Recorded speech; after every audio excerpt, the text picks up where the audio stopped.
वर्णों की संख्या 52। स्वर कितने हो गए 11, व्यंजन कितने हो गए 39। दो क्या होते हैं अयोगवा। ठीक है, स्वर 11 कौन कौन से होते हैं? अ, आ, छोटी, बड़ी, री, आ ई, फिर ना फिर आ जाएगा उ, बड़ा उ, ए, ऐ, ओ, औ। और ये क्या हो गए अंग और अ।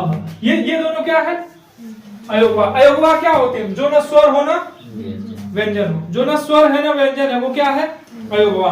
देखो 39, 11, 50 और 2 52, टोटल हो गए ना 52। सही है ना? तो स्वरों की संख्या समझ में आई। अब देखो इसमें क्या होता है, कुछ जैसे स्वर को दो भागों में बांटा गया है, ह्रस्व और दीर्घ। ह्रस्व और दीर्घ, ह्रस्व स्वर और दीर्घ स्वर। तो ह्रस्व स्वर की संख्या 4, दीर्घ की 7, 7 4 11 हो गई ना। तो ये ह्रस्व दीर्घ जो है ना यहाँ पे पढ़ लोगे तो फिर ये काम आता है कहाँ पे? छंद में। छंद पढ़ा था ना उस दिन, ठीक है, जो काउंट करते हैं लघु गुरु, तो इनको क्या बोलते हैं? लघु। इनको क्या बोलते हैं? यही था ना। तो ह्रस्व कौन कौन से होते हैं? अ ह्रस्व होता है, छोटी ह्रस्व होती है, री ह्रस्व होता है, उ ह्रस्व होता है। समझ आई बात? ये क्या है? ह्रस्व है। तो ये कहाँ यहीं पे लिखते हैं। जो ह्रस्व स्वर हैं वो कौन कौन से हैं? अ, ठीक है, अ, फिर छोटी ई, छोटा उ और री। ये चारों क्या हैं? ह्रस्व है। अब बचे हुए 7 क्या हो गए? दीर्घ। उनकी संख्या में लिखते हैं। बचे हुए 7 क्या हो गए? दीर्घ। क्या बच गया? आ। क्या बच गया? बड़ी। क्या बच गया? बड़ा उ। क्या बच गया? ए, ऐ, ओ और औ। अच्छा, ए ऐ ओ औ, ए ऐ ओ औ, ए ऐ ओ औ, इनको क्या बोलते हैं? इनको बोलते हैं संयुक्त स्वर। क्या बोलते हैं? संयुक्त स्वर। ये क्या होते हैं? ये ऐसे स्वर हैं चारों जो दो स्वरों से मिलकर बने हैं। किससे मिलकर बने हैं? दो स्वरों से मिलकर बने हैं। ए ऐ ओ औ कितने स्वरों से मिलकर बने हैं? 2 से। इसीलिए इन चारों क्या बोलते हैं? संयुक्त स्वर। ये किसमें आते हैं? दीर्घ स्वर में। किसमें आते हैं? दीर्घ स्वर में। तो देख ले यहाँ पे, देखो ए किससे मिलकर बना है? ए मिलकर बना है अ और ई से। ये कहां पढ़ोगे आप? संधि में काम आएगा। अ ई मिलके ए हो जाता है, गुण संधि। कौन संधि? पढ़ने वालों ना, ई कोई अर्ची नहीं पढ़ा? अच्छा, वो यार संधि हो गया। तो अ ई मिलके ए हो जाता है। आय क्या होगा? देखो आय बनाने के लिए क्या करोगे? अ तो होगा प्लस ये वाला ए, क्या बन गया? आय। देखो दो स्वर से मिलके बनाया नहीं है आय। अच्छा, ओ किससे मिलके बना होगा? अ और उ से। किससे मिलकर बना है? अ और उ से। अ किससे मिलकर बना है? अ और औ से। किससे? ओ से। अ और ओ से। इसीलिए इन चारों क्या कहते हैं? संयुक्त स्वर कहते हैं, क्योंकि ये दो स्वरों से मिलकर बने हैं। बात समझ में आई? देखो स्वर पढ़ रहे हैं हम। स्वर कितने होते हैं? टोटल 11। कितने हुए? 11। ये देख लिए 11। इनमें से 4 छोटे होते हैं, 4 बड़े होते हैं। छोटे वालों को ह्रस्व स्वर, बड़े वालों को दीर्घ स्वर। एक और होता है जिसे बोलते हैं प्लुत स्वर। क्या बोलते हैं? प्लुत स्वर। जैसे प्लुत स्वर ये होता है ओम। ओम का जो सिंबल होता है, ठीक है, ये नहीं होगा ऊपर। प्लुत स्वर का सिंबल ये होता है ओम। जैसे आप ओम लिखते हो ना, ओम यहां लिखते हैं, जैसे ओम लिखा होता है ना, ओम ऐसे होता है ना लिखा हुआ, देखा होगा ना। देखो ह्रस्व स्वर और दीर्घ स्वर और प्लुत स्वर, इनका विभाजन क्यों अलग अलग किया गया? जिन स्वरों का उच्चारण करने में कम समय लगे, जिनका उच्चारण करने में कम समय लगे ह्रस्व, जिनका उच्चारण करने में ज्यादा समय लगे किसकी अपेक्षा? ह्रस्व की अपेक्षा, वो क्या होंगे? दीर्घ स्वर होंगे। क्या होंगे? दीर्घ। और जिनका उच्चारण करने में सबसे ज्यादा समय लगे वो कौन सा होता है? प्लुत वाला। जैसे ओम बोलते हो ना, ओ, देखो जैसे आप बोलते हो ना ओ और म, ओ बोलोगे फिर म बोलने में आप टाइम लोगे ना, जैसे नहीं होता ऋषि मुनि देखा ओ, ऐसे करके बोलते हैं ना, लेकिन ओ के बाद जो बीच में साउंड रुका हुआ है वो यही प्लुत स्वर है। आ रही बात समझ में? जैसे आपको ई बोलना है ना, जैसे मान लो आपको बोलना है क्या, एग्जांपल दे, गिर। क्या बोलना है? गिर। तो ये छोटी है, तो क्या बोलोगे? गिर, गिर। क्या बोलोगे? गिर। गिर में क्या है? छोटी है, तुरंत बोल दिया ना आपने, तुरंत बोल दिया तो ये कौन स्वर आएगा? ह्रस्व स्वर। और बोलना है, मान लो आपको बोलना है खग। क्या बोलना है?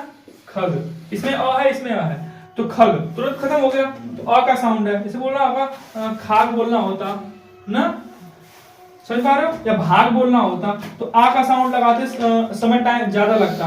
कु बोलना है, जैसे कुल। देखो एक ये होता है कुल और एक होता है कूल। क्या होता है? Just cool.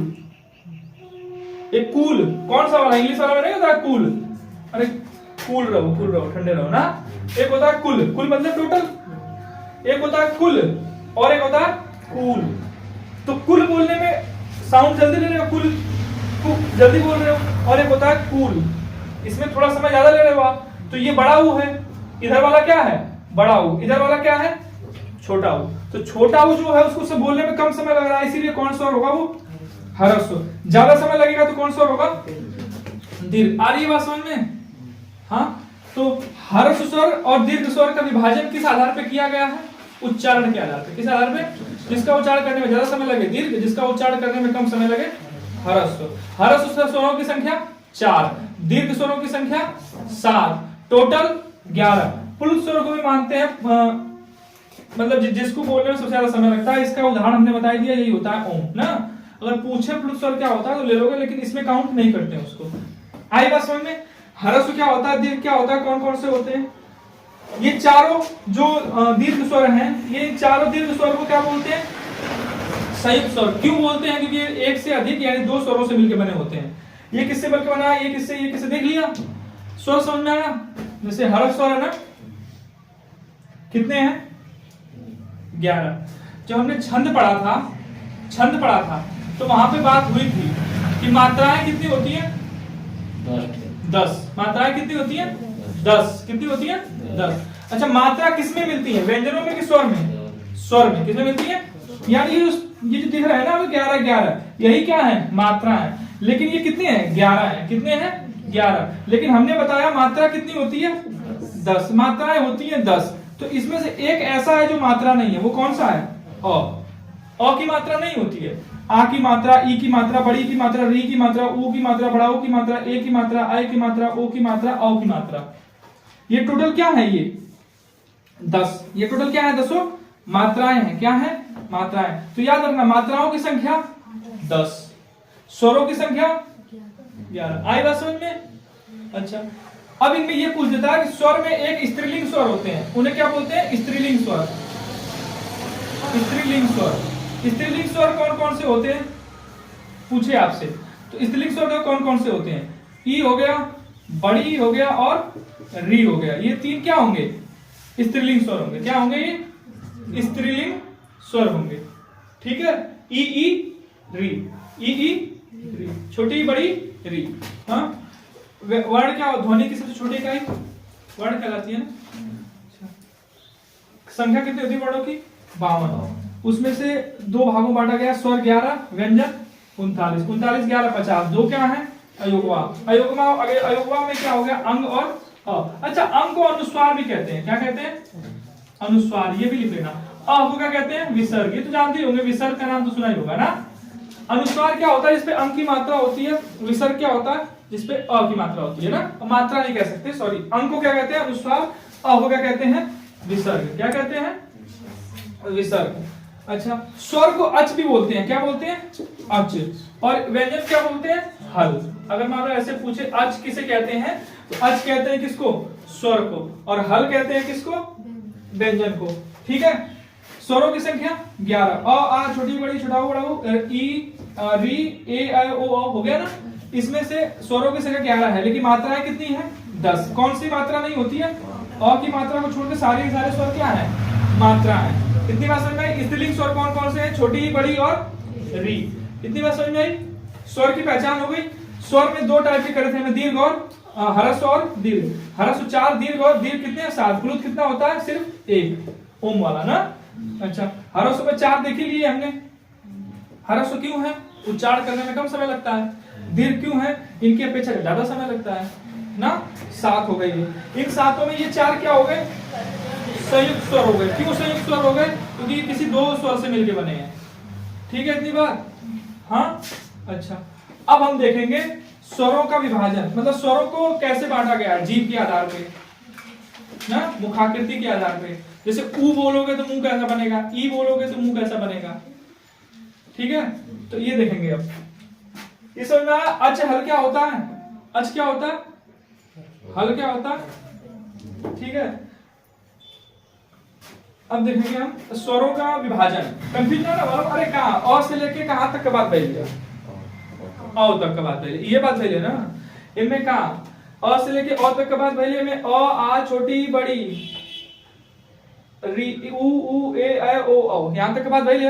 इनमें चार के छोटका छोटका रसो हुआ, छोटका छोटका का मतलब कहाँ आई छोटा एक बड़का आई है, एक छोटा आई छोटा आइयो छोटा एगो को ठाला आइयो छोटा आइयो छोटा, ई चारों का हुआ हरसो हुआ, और जब बच गए सात वो का हुआ दिन, बात खत्म।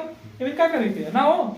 अच्छा हरस स्वर को अच कहते हैं। संख्या कितनी होती है 11, और को हटाओ मात्रा हो गए सारे के सारे, मात्राओं की संख्या 10। कोई सवाल पूछे बताओ मात्राएं व्यंजन में होती है कि स्वर में होती है? मात्राएं किस में होती हैं? स्वर ही मात्रा होते हैं, स्वर ही क्या होते हैं? मात्रा होते हैं। किसको छोड़ के? अ को छोड़ के। किसको छोड़ के? अ को छोड़ के। इसमें और क्या बताया हमने? कुछ दो अयोवा है, अंग और अंग को अनुस्वार कहते हैं, अ को क्या कहते हैं? विसर्ग कहते हैं। इतनी बात सही है। अच्छा इसमें ये भी आता है कि मूल स्वर क्या होते हैं। अरे भैया मूल स्वर कहाँ हुआ? जौन कोई की सहायता से ना बनल हो, तो मूल हाई अमूल स्वर होई कि ना? हाई को मूल स्वर हुआ, हाई चार मूल स्वर ना हुआ। अब आ कौन सा मूल स्वर है? दीर्घ की ह्रस्व? दीर्घ मूल स्वर है आ। और कौन सा मूल स्वर? मतलब जो मूल है, जो किसी की सहायता से मिले। ये चारों किसी की सहायता से बने तो ये चारों मूल स्वर नहीं होंगे। ए आई ओ, बाकी सारे मूल स्वर हैं, उसमें से कुछ ह्रस्व मूल स्वर हैं 4 ठो, और 3 ठो क्या है? दीर्घ मूल स्वर। तीन ही बचेंगे ना, एक तो आ बचेगा, बड़ी ही बच जाएगी, बड़ा हो बच जाएगा। ये 4 तो हो ही गए ना। इतनी सी बात है। स्वर, ठीक है, स्वर को पढ़ेंगे देखो 4 आधार पे ना। जीभ प्रयोग के आधार पे ना, जीभ प्रयोग के आधार पर, प्रयोग के आधार पर। फिर पढ़ेंगे मुखाकृति के आधार पर, मुखाकृति के आधार पर, ओष्ठ के आधार पे ना, ओष्ठ प्रयोग के आधार पे, ऐसे लिख लो, ओष्ठ प्रयोग के आधार पर स्वरों का वर्गीकरण। मुखाकृति के आधार पर स्वरों का वर्गीकरण, जीभ प्रयोग के आधार पर मुखाकृति, जीभ प्रयोग के आधार पर स्वरों का वर्गीकरण। ये क्या है? उच्चारण के आधार पर, उच्चारण के आधार पर स्वरों का वर्गीकरण। तो इस वाले को पढ़ेंगे कब? इस वाले को पढ़ेंगे हम व्यंजन के साथ। किसके साथ पढ़ेंगे? वही चार्ट बनावेंगे, वही लेके समझ लेंगे कि ना, यहां लेके चलेंगे तो कंफ्यूज हो जाएगी। इसको किसके साथ पढ़ेंगे? व्यंजन के साथ। ठीक है, बाकी अभी 3 निपटाना है हमें। कौन कौन से? जीभ प्रयोग के आधार पे, मुखाकृति के आधार पे, ओष्ठ प्रयोग के आधार, यानी जीभ का प्रयोग करने पे कौन कौन से। जीभ में 3 हिस्से हैं। जीभ में कितने हिस्से हैं? 3, अग्र, मध्य और पश्च। आगे वाला हिस्सा अग्र, मध्य वाला हिस्सा मध्य, पीछे वाला हिस्सा जीभ का पश्च। तो कौन से हिस्से का यूज करके कौन से स्वर को बोला जाता है? जीभ के आधार पर हो जाएगा। मुखाकृति के आधार पे किस स्वर को बोलने पे कैसी मुख की आकृति बनती है। ओष्ठ के आधार पे ओठों का आकार कैसा हो जाता है कौन से स्वर को बोलने पे। ये 3 चीजें पढ़नी है हमें। समझ में आई बात? पहला है जीभ प्रयोग के आधार पे ना, जीभ के आधार पे या जीभ प्रयोग के आधार पे। कितने भागों में बांटा गया? 3 भागों में ना। एक है अग्र भाग, फिर है मध्य, जीभ के मध्य भाग का यूज करके कौन सा स्वर बोल सकते हो आप, फिर है पश्च भाग। इसको याद रखना बड़ी बात होती है। ठीक, यही है ना बात। देखो जैसे अग्र भाग में कौन आता है? ए, ऐ, ई और ई, यही आता है ना। 4 ठो। कितने आते हैं? 4। पूछे अग्र भाग में कौन कौन सा यूज होता है? ए, कौन कौन सा उच्चारण हो सकता है स्वर का? ए, ऐ, ई। बीच में कौन सा होगा? अ। कौन सा होगा? अ। अब देखो 4 और 1 5 निकल गया, बचा वाला सारा इसमें आ जाएगा 6। कौन कौन बचेगा? 6 जितना भी बच गया। कौन कौन सा बच गया? आ बच गया, अ आ छोटी बड़ी, ऊ हो गया, बड़ा ऊ, ओ और औ, ये हो गया। जीव प्रयोग पे क्या हो गया? जीव प्रयोग पे स्वरों का वर्गीकरण अग्रभाग, मध्य भाग और पश्च भाग। अग्रभाग में क्या क्या होगा? ए और ई। जैसे इसको ऐसे याद किया था हम लोगों ने, ट्रिक बनाई थी ना। जैसे मान लो चेकिन उकिन आवेले गांव में कौन सी चीज का? हाँ, लाइट का। तो जो जेई होता है, जेई से एक पोस्ट ऊपर होता है एई करके ना, तो जो एई होता है वो आगे आगे चलता है। वो क्या चलता है? आगे आगे ना। अरे जो मेन है वो आगे चलेगा ना, फिर उसके पीछे रहते हैं। तो बीच वाला जो चलता है, और देखो एक आगे आगे चलेगा, एक बीच में चलेगा कोई, और बाकी गोल कहाँ रहेगी? सब पीछे से चलेगी। यही है ना, ठीक है। तो जो ए होता है वो ए कहाँ चलता है? आगे आगे। तो ए से ए वाला ग्रुप कर लेना, ए है। ई से कौन सा वाला ग्रुप? ई हो जाएगा ना। ए ए ई ई, ये आगे आगे चलता है, मतलब ए ही आगे आगे चलता है, ऐसे याद हो जाएगा। अग्र भाग में कौन कौन आएगा? ए ही आएगा। किसमें? अग्र भाग में। किसमें आएगा? ए आए ई आ जाएगा, ई और ई आगे आगे। अब जो बीच में चलेगा, अब मान लो खेत में चेकिंग आ गई ना, ढेला में ढगरात चली, तो जब बीच में चली वो से कौन मतलब रही? खर मुंह भाई देखो वो यार खंभा बता के, उससे कोई बात बीच में चल रहा है, वो अकेला चल रहा है। बीच में कौन चल रहा है? वो अकेला। बाकी जो कागज वो ले ले हम पूरा अपन जो प्लास ले ले वो सब पीछे हुआ। जब बीच में चलता है वो जे हिसाब का माला चमचा आओ दौड़ के पकड़ल चाहते हैं लेकिन हारे नहीं चला माला रखो ना। तो जब बीच में चलता है मुंह बाकी ना ऐसे चलेगा, ठीक है। तो जो बीच में चलेगा वो मतलब ऐसे ज्यादा आ नहीं करेगा। पहली बार इसको ऐसे बता दिया था ना, आ करके, तो अ करके ऐसे ना, तो अ वाला ऐसे कुछ भी यही साहब बोलेंगे, मान लो ये बोलेगा कि अरे यार ये लग रहा है, नहीं लग रहा है, वो बस इतना ही बोलेगा ना, वो कुछ पता थोड़ी ना, वो संगे है, ठीक है, प्राइवेट कर्मचारी है कौन बेचारा। तो बीच में आ जाएगा, बचे हुए किस में आ जाएंगे? बचे हुए किस में आ जाएंगे? फर्स्ट भाग में। आई बात समझ में? ऐसे याद कर लोगे। देखो इसमें याद इतना रखना है, जीव के प्रयोग पे आगे वाला हिस्सा अग्र भाग ए ही आगे चलेगा, ए ई आगे हो गया, बीच वाला ना बाकी बचे हुए सारे किसमें? फर्स्ट भाग में। सही है इतनी बात? हाँ, जीव के प्रयोग को समझाया। अगला लिखो मुखा, उसके आधार पे, ओष्ठ के आधार पे, मुखाकृति या ओष्ठ कौन सा लिखवाएं? ओष्ठ ही लिख लो। चलो अगला लिख लो ओष्ठ के आधार पे। देखो ओष्ठ के आधार पे जिन स्वरों का उच्चारण करने पे ओठ की आकृति गोल हो जाए वो वृत्तमुखी। कैसे? वृत्तमुखी। और जिनको बोलने में वृत्ताकार ना बने वो अवृत्तमुखी। कैसे? ये तो आसान है बोलना, इसको तुरंत चेक कर लोगे। मैं क्या समझावे के यार, ऊ ओ एक अलावा कौन बोला गोल ना बनेगी लिप्स। समझ में आई बात? हाँ ओके हाँ अरे बताओ तो ओ ऐसे बोल बका ओ ठीक है। ऊ बड़ा ओ और औ कितने होते हैं ये? 4। बचे हुए सारे किसमें आ जाएंगे? री यू जो भी है सब इसी में आ जाएंगे ना। जैसे आ छोटी बड़ी छोटा बड़ा हो गया, ए आए। सही है। ये सब किसमें आ जाएंगे? अवृत्त मुखी में। ठीक है। अवृत्त मुखी की संख्या कितनी हो गई? 7। कितनी हो गई? इस वाला कि वृत्त बताओ निम्न में से वृत्त मुखी कौन सा है? 4 का ऑप्शन दे देगा ना। तो वृत्त मुखी इन चारों में जो होगा वही होगा। आई बात समझ में? हो कंफ्यूज नहीं हो ना?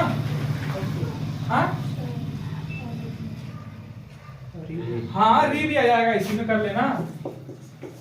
नहीं है तो इसी में आएगा। और कहाँ आएगा वो? ठीक है, लिखा नहीं है बुक में लेकिन इसी में आएगा। अब इसमें नहीं आएगा तो इसी में आएगा, चाहे ऑप्शन में नहीं देगा। बात खत्म। अब क्या है? मुखाकृति के आधार पे। किसके आधार पे? मुखाकृति के आधार पे। मुखाकृति के आधार पे कितने होते हैं? समृद्ध, अर्ध समृद्ध ना, और क्या होता है? हाँ विवृत और अर्धविवृत। तो समृद्ध समृद्ध वो होते हैं एकदम संकीर्ण, ई ना, समृद्ध। फिर होता है अर्ध समृद्ध, क्या होता है? अर्ध समृद्ध। फिर क्या होता है? अर्ध विपरीत कर लो, अर्ध विपरीत। फिर होता है विपरीत में आधा तो रहेगा, अर्ध विपरीत। फिर होता है विवृत या विपरीत, जो भी बोलना है बोलो। आई बात समझ में? तो समृद्ध, अर्ध समृद्ध, विपरीत, अर्ध विपरीत, इनकी पहचान करें। देखो, समृद्ध वो स्वर होते हैं जिनका उच्चारण करने में बहुत कम मुख खुलता है, जिनका उच्चारण करने में बहुत कम मुख खुलता है। अर्ध समृद्ध कौन स्वर होते हैं? जिनका उच्चारण करने में इनकी अपेक्षा ज्यादा मुख खुलता है, इनकी अपेक्षा ज्यादा मुख खुलता है। ठीक है। और विपरीत क्या होते हैं? जिनका उच्चारण करने में विपरीत से कम और अर्ध समृद्ध से ज्यादा मुख खुलता है। ठीक है। और विपरीत क्या होता है? विपरीत वो होते हैं जिनका उच्चारण करने में सबसे ज्यादा मुख खुलता है। तो सबसे ज्यादा मुख किसका उच्चारण करने में खुलेगा? सोचा आ में ना हो, तो विपरीत में कौन आ जाएगी? ये तो क्लियर होगा। देखा, समृद्ध है जिनका उच्चारण करने में कम मुख खुलता है। तो सोचो, अब इनको ले जाओ आप गांव में, कहा जा? गांव। ऐसे कुछ मतलब गांव में क्या होता है, जो लोग ना चपलूसी सुन लो ना, चापलूसी चाहे चुगली चाहे बुराई ना, तो जो लोग जे ढेर इनकर उनकर करेला वो बहुत कम मुंह खोले ना, धीरे से बतिया के चल जाई ना वाला बहुत इनकर उनकर करेंगे। जैसे लेडीज नहीं होती है कुछ, उन्हें काम में ये रही, तो तीन को लड़की है कुछ काम करी ना ठीक है, दूसरी को लड़की वाला काम करी और घर से फ्री है, उनका काम है उनके घर में का भर, उनके घर में का भर, ये सब देखा। तो इनकर उनकर बतिए खाली दिन सुबह उठिया कर रही है उनकर बुराई, अच्छा भर ना ना ना हुई बस ये सब, मतलब इनकर उनकर जो बुराई करी, जे इनकर उनकर बुराई करी वो समृद्ध। समृद्ध मतलब कम मुंह खोलेंगी, सब बहुत कम बोली तो देखे लगी तो बोलबा ना करनी, लेकिन वो सबसे ज्यादा बात करनी, उनका काम है का इनकर उनकर बतियावा। तो इनका उनका से ऐसे याद कर लो, ई बड़ी ई छोटा ऊ बड़ा ऊ, इनका उनका हो गया ना, हो गया ना इनका उनका, ई ऊ। जो लोग इनका उनका से ई से इनका, ऊ से उनका ऐसे कर लेना। जो लोग इनका उनका इनकी उनकी बात करते हैं वो कैसे स्वर में आते हैं? समृद्ध स्वर में। मुखाकृति का मतलब ये जिसमें मुख कम खुले ना, तो समृद्ध स्वर में मुख कम खुलता है जो इनकी उनकी बात करते हैं, सही है? हाँ। और जो अर्ध समृद्ध होते हैं वो इनसे ज्यादा मुख खोलते हैं, जिनका मुख समृद्ध से ज्यादा खुले वो अर्ध समृद्ध स्वर में आते हैं। तो जे तनी ज्यादा चुगली, मतलब जे तनी मान ला चढ़ के चुगली बतिया वाला, जैसे मान ला जे डरा के चुगली करत था, वो तो इनका उनका धीरे धीरे बतिया के निकल रही ना, तो इनका उनका एक कम चुगली चोल खो रहा, इनका उनका बतिया धीरे से निकल रही है। जौन तरी मान ला घैंट हो, घैंट मतलब जब तरी ना का कजला मुंह बोल दिए, या फिर जो थेथर बोला था जौन बोला था ना, जो मतलब झगड़ालू टाइप के हैं वो अर्ध समृद्ध में आएंगे, इनसे ज्यादा मुंह खोलेंगे वो। लेकिन काम उन लोगों को चुगली वाला, वो कौन काम करी है? वो का करी है, ए का करत बा, ओ का करत बा ना, वो ए ओ कइले रही है, बस समझ में आवत का कर रही है, ए ये करत बा। उनका काम उनके देखबा तो दिमाग गरम रही, तो परेशान हो अपनी में आके टोकी आ ए ई का करत बा, लोग कितना का करते हैं, तो वो ए ओ वाले हैं। कौन से हैं वो? ए और ओ वाले, ए और ओ वाले, सही है? हाँ, ओ वाले वो कौन से आएंगे? ए और ओ वाले। विपरीत में कौन आ गया? विपरीत में जिसका उच्चारण करने में सबसे ज्यादा मुंह खुलता हो, तो आ बोलोगे सबसे ज्यादा मुंह नहीं खुलेगा। आ बोलने पे जितना आपका मुख खुलेगा उतना किसी भी स्वर को बोलोगे तो मुख नहीं खुलेगा, सही है? तो विपरीत में अकेला कौन आता है? आ। विपरीत में वो स्वर आता है जिसका उच्चारण करने पे सबसे ज्यादा मुख खुले। अच्छा, समृद्ध में वो स्वर आते हैं जिनका उच्चारण करने पे कम मुख खुले, ई ऊ।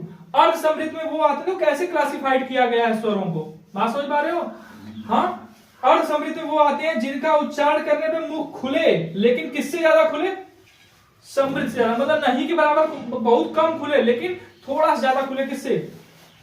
समृद्ध से। तो हम लोग इसको ऐसे याद करेंगे, ये भी चुगलखोर, ये भी चुगलखोर, ये लेडीज वाले इनकी उनकी बात करते हैं, और ये एक दिखाते ना आदमी वो लेडीज वाला गुण होला उनके अंदर, वो अपने काम से मतलब ना रही, तो हर काम में जरूर टांग अड़े हैं ये तरह, तू कुछ कर लो मेरा गुण वाला नहीं है ना, ये करता अब ये तो थोड़ी ना होगी, ऐसे होगी। तो वो लोग इसमें आएंगे ए और ओ में। हाँ, वो उनके अपने से मतलब ना, आपन घर मान ला जैसन भी है, खराब है, अपने घर पर ना ध्यान दिया, दूसरे के आगे राय नहीं है, कि तू ऐसे ना ऐसे करवाना ना ठीक है, मोदी जी ना ऐसे, मोदी जी का ऐसे ना ऐसे करे चाह रहा है। आपने कहा हुआ अपने दुइयों से रकम महीना में, तो ए और ओ वो इसमें आ जाएंगे, विपरीत वाले में आ जाएंगे, बचे हुए सारे किसमें आ जाएंगे? और कौन कौन सा बच गया? देखो अ बच गया, नहीं है ना इसमें कहीं, आ गया, छोटी बड़ी आ गया, छोटा ओ बड़ा आ गया, ए आ गया, बड़ा ए नहीं आया ना, ओ नहीं आया ना, सही है, सही है ना। तो ये सारे किसमें आ जाएंगे? अर्ध विपरीत। अर्ध विपरीत में कितना मुख खुलता है? इससे ज्यादा, इससे कम। कंफर्म है? तो मुखाकृति के आधार पे देख लिया चार। यानी हमने क्या पढ़ा? हमने ये पढ़ा, एक बार देख लेते हैं इसको। हमने ये पढ़ा कि स्वर के बारे में, देखा पूरा स्वर रिवीजन कर रहे हैं जितना स्वर में पढ़नी है। तो कंफ्यूज हो गए भाई, ये पहली बार पढ़ा था कि अरे क्या होता है ना हो। अब देखा हमको तो पूरा स्वर एक का नजर में ना होगा। मूवी आने से पहले ट्रेलर आता है, तो हमन का मूवी देखने के बाद ट्रेलर देख लेंगे, तो हमन की याद न करे क्या। देखो पूरा स्वर देख लो एक लाइन में, ये हो गया ना। हमने क्या पढ़ा? हमने पढ़ा सबसे पहले वर्ड। क्या पढ़ा? वर्ड। वर्डों की संख्या हमने कितनी देखी? 52। कितनी देखी? 52। ठीक है, वर्डों की संख्या हमने देखी 52। अब वर्ड क्या होते हैं? ध्वनि की सबसे छोटी इकाई क्या कहलाती है? वर्ड। ये बात करी हमने। वर्डों की संख्या देखी हमने, कितने हो गए? 52। इसको वर्ड को दो भागों में बांटा गया। कितने भागों में बांटा गया? दो भागों में बांटा गया, एक स्वर और एक व्यंजन। स्वरों की संख्या कितनी देखी? 11। कितनी देखी? 11। व्यंजन कितने देखे? 39। तो 39 11 50 से हुआ। तो दो क्या थे? अयोगवा। अयोगवा क्या होते हैं? जो न स्वर है ना, ऐसे वर्ड जो न स्वर न व्यंजन, वो वर्ड क्या कहलाएंगे? अयोगवा। तो हमने देखा वर्ड को बांटा हमने स्वर और व्यंजन। व्यंजन की संख्या 39, स्वर की संख्या 11। ठीक है, 39 11 50। फिर हमने देखा था ये हो गए थे हमारे क्या? अयोगवा। अयोगवा। अयोगवा ऐसे स्वर होते हैं जो न ऐसे वर्ड, अयोगवा ऐसे वर्ड जो न स्वर है ना व्यंजन है। इनकी संख्या 2, एक अनुस्वार और एक विसर्ग, जिसको अंग अ भी बोलते हो। अनुस्वार और विसर्ग, ये दोनों क्या हो गए? अयोगवा। याद रहेगा? अच्छा, वर्ड 52 याद रहेंगे, स्वर 11 याद रहेंगे, व्यंजन 39 याद रहेंगे। अभी हमने व्यंजन नहीं छुआ है, अभी हम क्या पढ़ रहे हैं? सिर्फ और सिर्फ स्वर। स्वर को हमने हरस और दीर्घ दो कैटेगरी बांटा। जिनका उच्चारण करने में कम समय लगे हरस्व, जिनका उच्चारण करने में ज्यादा समय लगे दीर्घ। हरस्व की संख्या कितनी ली हमने? 4। दीर्घ की संख्या कितनी ली? 7। 7 4 11। हरस्व में कौन कौन हो गए? अ, छोटी, छोटा ऊ और री, यही ना हरस्व हुए। अच्छा, स्वरों की संख्या बचे हुए 7 क्या हो गए? दीर्घ हो गए। कर लोगे? स्वर 11। स्वर से हमें याद आया, अरे यार एक मात्रा भी होती है। क्या होती है? मात्रा। उसकी संख्या कितनी होती है? हिंदी में मात्राओं की संख्या 10। यानी 10 स्वर ऐसे हैं जो मात्रा भी हैं और स्वर भी हैं। एक वो कौन सा है जो सिर्फ स्वर है, मात्रा नहीं है? उसका नाम है अन्ना अ। कौन सा अ? अप्पा अ। ठीक है, आई बात समझ में? इतनी बात हो गई थी, और इतनी बात हो गई थी ना। प्लुत बता दिया था क्या होता है जिसमें सबसे ज्यादा मात्रा उच्चारण में समय लगे। अच्छा, अब हमने देखा कि स्वर में एक हमने देखा स्त्रीलिंग स्वर को भी डिफाइन किया गया है। क्या देखा हमने? कि स्त्रीलिंग स्वर भी पूछ देता है हमसे कि स्त्रीलिंग स्वर कौन कौन से होते हैं। तो छोटी ई, बड़ी ई और री, ये तीनों क्या है? स्त्रीलिंग स्वर है। क्या है? स्त्रीलिंग। कितनी बातें हो गई थी? कोई दिक्कत ना। हरस्व दीर्घ हो गया, मात्राएं हो गई। अच्छा, स्वर को अच कहते हैं। क्या कहते हैं? अच। व्यंजन को क्या कहते हैं? हल। इतनी बातें भी देख ली थी हमने। अब हमने क्या किया था? स्वरों का वर्गीकरण किया था ओष्ठ के आधार पे, उच्चारण के ओष्ठ के आधार पे, मुखाकृति के आधार पे, जिह्वा के आधार पे, मतलब जीभ के आधार पे। यही किया था ना, इसमें इतना ही पढ़ा था ना पहले। अब उसका वर्गीकरण जो किया था वो देख लें। देखो, उसको याद करना बड़ी बात है ना, क्योंकि वो दिमाग से उतर जाता है। समझ में तो आएगा लेकिन दिमाग से क्या होगा? उतर जाएगा। तो उसको हम देख लेते हैं। हमने स्वरों को बांटा था, यही देख लेते हैं, जीभ के आधार पे। किसके आधार पे? सिर्फ इतना लिखे समझ जाओगे? हाँ, जीभ के आधार पे कितने भागों में? 3 भागों में, अग्र, मध्य और पश्च। यही बांटा था ना। जीभ का अगला भाग फिर अगले भाग का यूज करके कौन सा स्वर बोलते हो, कौन आगे चलता है, ए। यही ट्रिक बताई थी ना, ए। तो ए ग्रुप आ गया, छोटी ई बड़ी, ए ई बीच में जो चलता है ढेला वाला पे ढगरा रही ना, ऐसे करता रहेगा, वो अ है। कौन है, अ है। यानी अ बोलोगे तो जीभ के कौन से हिस्से का यूज होगा, बीच वाले हिस्से का। कौन से हिस्से का यूज होगा, अ बोलोगे तो जीभ के बीच वाले। बचे हुए सारे किसमें आ जाएंगे, आ हुआ, छोटा हुआ, बड़ा हुआ, वो सारे किसमें आ जाएंगे, फर्स्ट में। इतनी बात सही है। अरे जब ये दोनों पकड़ लोगे तो तुरंत बता दोगे। अच्छा, जीभ के आधार पे हो गया। अब मान लो आपको लेना है किसके आधार पे, मुखाकृति के आधार पे। तो 4 हिस्से में बांटा था मुखाकृति के आधार पे। मुखाकृति जिनको बोलने में कम मुंह खुले, समृद्ध, क्या, समृद्ध स्वर। जिनको बोलने में इससे ज्यादा मुंह खुले, अर्ध समृद्ध। यही पढ़ा था ना। जिसको बोलने में सबसे ज्यादा मुंह खुले, जिस स्वर का उच्चारण करने में सबसे ज्यादा मुंह खुले, विवृत। और जिसको उच्चारण करने में अर्ध समृद्ध से ज्यादा, विवृत से कम मुंह खुले, वो अर्ध विवृत। यही पढ़ा था ना। समृद्ध में बताया था ना, जो इनकी उनकी बात करेगा, मुंह कम खोली, वो घुसुर घुसुर कर रही है ना, चुगली करती रहेंगी, वो कौन होगी, ई। इनकी उनकी जो बात करते हैं, इनकी से ई, उनकी से ऊ वाला ग्रुप। याद हो गया। जो इनकी उनकी बात करेगा वो मुंह कम खोलेगा, खुसुर खुसुर कर देगा, पूरा गांव में जानकारी उन्होंने बात करेगी ना। खुसुर तू बगलिए में से बात सुन ना पाई, बात तू भला धीरे धीरे जा, तू इतना साइलेंटली बात कर लियो तू ना। वो इनकी उनकी एक थे और। अब ये तो हो गए लेडीज ग्रुप, ट्रिक यही था ना। एक होता है जेंट्स ग्रुप, जो चुगली करता है लेकिन खुसुर खुसुर ना करी, वो तू कुछ हो कर तो खैर डिस्टर्ब करिए, पूरा ना ये कर दो, वो जो ए ओ करता रहे, क्या करता रहे, ए ओ। यही है ना, ए ओ। इसमें दो ही है, क्या है, दो है, याद रखना। ए आई नहीं होता है, ए ओ।